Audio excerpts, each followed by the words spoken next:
Let's bring in Public Affairs Analyst Ezenwa Nwagwu for more on this development. The legislature primarily is meant to make laws that represent the interest of the people. In the past 20 years, how much of quality representation democratically would you say Nigeria has experienced in light of its legislature?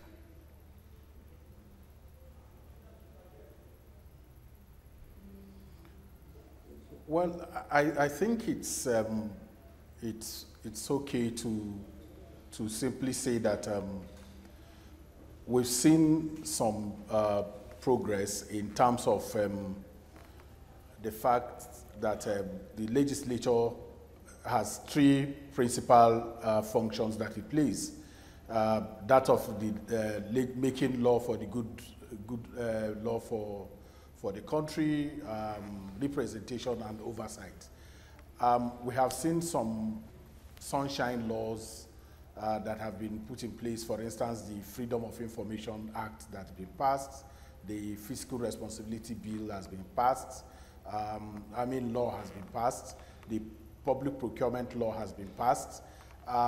These are indeed significant laws that help the legislature to be able to perform these three functions, because it has the power of appropriation. It is the keeper of the purse, and it has also quasi-judicial function that it performs through committees on public petition, public accounts, and the rest of them. If these committees effectively do their work, then it can be said that they fulfilled that part, that responsibility of representing the people. But what we have seen is that in terms of getting back to the people who elected them, there is still a gap in that. Not many of the legislators have constituency offices, functional constituency offices, through which they can harvest the inputs of those that they represent. So that's a gap. We've not seen a lot of that. Even where it exists, most of those constituency offices are not functioning. There are plethora of excuses that have been provided. Oh, the people continue to give them, harass them when they come home and all of that. But that is not an excuse for ensuring that the very part of ensuring that the people contribute to the laws that they make is important. Absolutely, Mr. Nwagwu. Let me jump in very quickly. On one hand, if you can hear me, is when we look at the possibility of the assembly being a rubber stamp to the executive, especially when they have majority in alignment with the executive government. In cases of critical opposition, we are told it also comes up eventually to be a distraction from good governance. How can that gap be bridged between not being a rubber stamp and also being very productive in coming up with opposing arguments?